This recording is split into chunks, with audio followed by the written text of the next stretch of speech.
প্রিয় দর্শক আসসালামু আলাইকুম। খালেদা জিয়া খুবই অসুস্থ। সবাই দোয়া চাচ্ছেন। আমরাও আপনাদের কাছে দোয়া চাই। খালেদা জিয়া যাতে সুস্থ হয়। উনি এমন একজন মানুষ যাকে দল-বর্ণ নির্বিশেষে সবাই শ্রদ্ধা করে এবং আপোষহীন নেত্রী হিসাবে সবাই মনে করে এবং আসলেও উনি একজন আপোষহীন নেত্রী।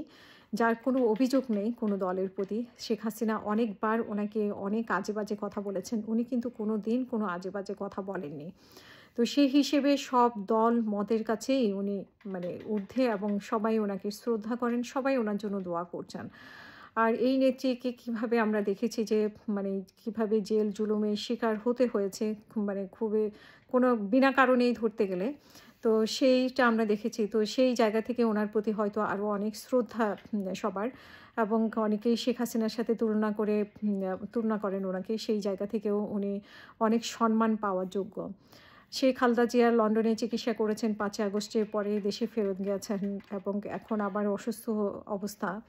কিন্তু প্রশ্ন হচ্ছে যে তারেক জিয়াকে নিয়ে বারবারই প্রশ্ন উঠছে। সেই ১৫ মাস ধরে আমার মনে হয় যে সব নেতাকর্মীকেই এই ধরনের উত্তর দিতে হচ্ছে। তারেক রহমান কবে আসবেন? কবে দেশে ফিরবেন? কেন ফিরছেন না?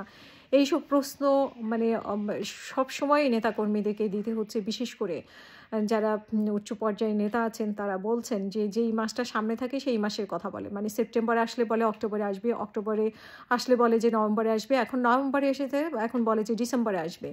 আসলে তারেক রহমান দেশে ফিরবেন কিনা সেটা নিয়ে অনেকের সন্দেহ আছে। সেই সন্দেহটাও অহেতুক না। যে অনেকে বলছেন যে উনি নির্বাচিত হওয়ার পরে উনি দেশে ফিরবেন। আবার অনেকেই বলছেন যে ওনার সিটিজেনশিপের কারণে উনি যেতে চাচ্ছেন না, ভয় পাচ্ছেন। আবার অনেকে বলছেন যে ওনার জীবনের শঙ্কা আছে। আসলে কোনটা সঠিক ব্যাখ্যা উনিই জানেন। উনি বিবিসির সাক্ষাৎকারে বলেছেন যে খুব শীঘ্রই আমি আসবো। কিন্তু সেই আশা আর পূরণ হলো না। এখন পর্যন্ত খালেদা জিয়া অসুস্থ। এই মুহূর্তে অনেকেই চাচ্ছেন যে তারেক রহমান যেহেতু এখন এরকম সরকার নেই যে তারেক রহমানের বিপদ হতে পারে।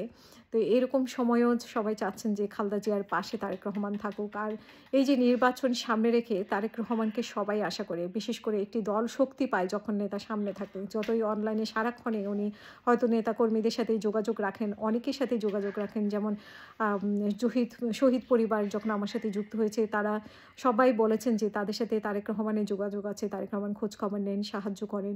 এরকম ভালো গুণাবলী ওনার আছে। কিন্তু কথা হচ্ছে যে উনি দেশে ফিরছেন না কেন? উনি তো অনেকের শক্তি সেই শক্তিটা আসলে ভেঙে যায়। যখন নেতা দেশে না থাকে তখন দলেরও শক্তি ভেঙে যায়। এরকমই অনেকেই মনে করেন যে এই যে একটা চ্যালেঞ্জের মুখে পড়ে যাচ্ছে বিএনপি তারেক রহমান ফেরা না ফেরা নিয়ে। তো আমরা আশা করব যে তারেক রহমান এটার ব্যাখ্যা দিতে পারবেন। নেতারা যদিও বলছেন এখন ডিসেম্বরে যাবেন, আসলে যাবেন কিনা সেটা নিয়ে যথেষ্ট সন্দেহ আছে। ওনার নাগরিকত্ব নিয়ে সমস্যা নাকি ওনার জানের হুমকি নাকি উনি